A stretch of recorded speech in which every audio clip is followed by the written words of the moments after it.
Olá, nós estamos dando continuidade ao nosso curso da Visão Integral do Ser Humano. Nós estamos já no módulo 4, onde nós estamos apreciando algumas considerações sobre a ciência espiritual antroposófica. E nesse episódio 1, nós vamos falar um pouquinho sobre a doença e a saúde, né?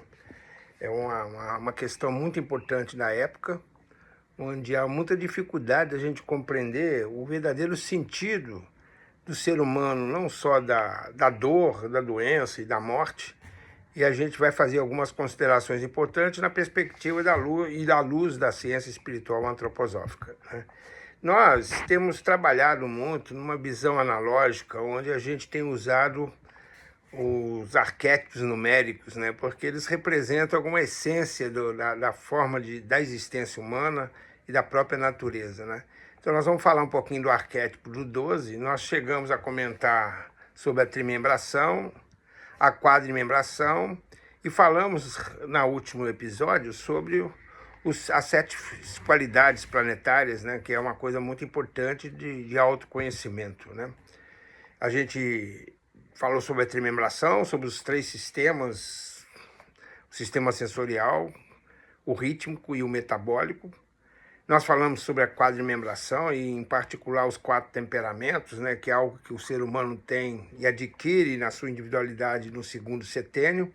E falamos sobre as 7 qualidades planetárias que tem a ver com o corpo astral. E hoje nós vamos falar sobre aquilo que talvez seja a essência do ser humano, que é o seu próprio eu, o seu lado mais espiritual, que são sobre as 12 forças zodiacais. É muito impressionante que quando a gente olha assim a realidade da história, daquilo que a gente tem como conhecimento, a gente vai encontrar muitas questões sobre o 12. O 12, ele sempre representou a ideia de plenitude, de ordem, de divino, né? Então a gente tem os 12 apóstolos, os 12 meses do ano, os 12 signos do zodíaco, os 12 trabalhos de Eros, que a gente vai falar um pouquinho sobre a mitologia, porque ela representa algo de muito essencial na existência humana.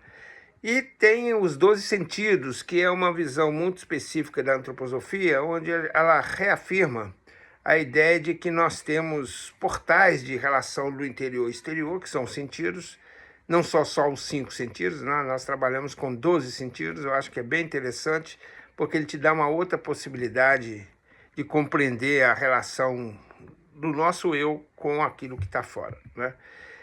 Fica muito claro que os 12 apóstolos representam algo de muito importante na cultura, e particularmente na cultura ocidental, cristã, que ele traz assim, uma dimensão de qualidades, de forças importantes, né? Representado pelo 13º Cristo, né?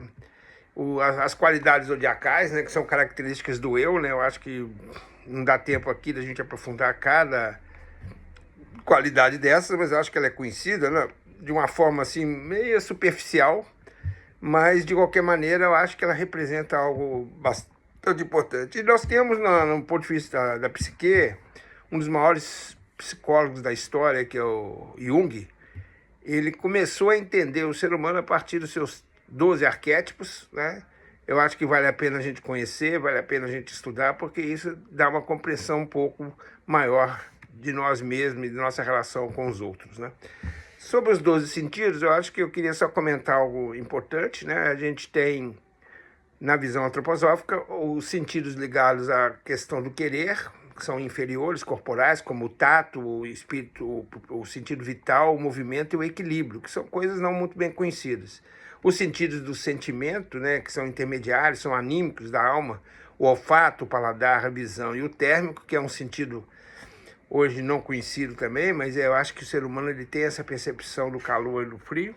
E tem os sentidos do pensar, que são superiores, mais espirituais, que tem a ver com a audição, com a própria linguagem, com o pensamento alheio, né? E com o eu alheio, né? A percepção do outro, né? Então, o ser humano ele tem essa relação muito forte entre aquilo que está dentro e aquilo que está fora, né?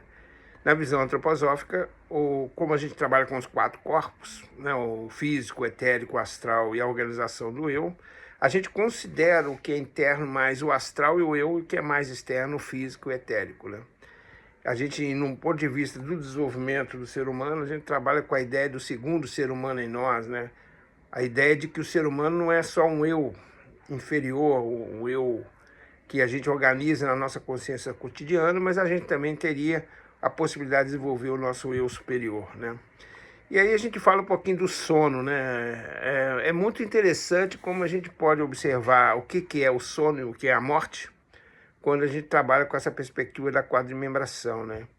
Então, quando a gente está em vigília, como nós estamos agora, nós temos todos os 4 corpos, de certa forma, interligados, o físico, o etérico, o astral e o eu.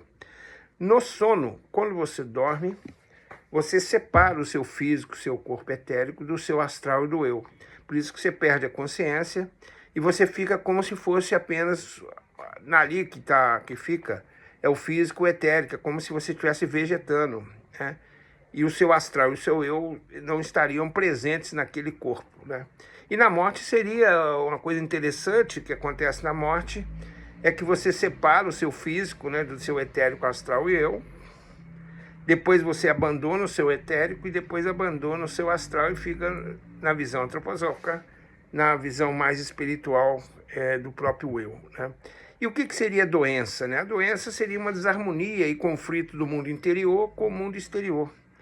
É como se fosse uma transgressão no seu desenvolvimento. Pode ser vista como um instrumento que favorece o desenvolvimento saudável do ser humano, a superação desse obstáculo.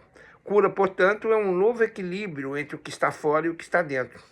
E as manifestações do mundo físico e anímico sempre carregam razões espirituais.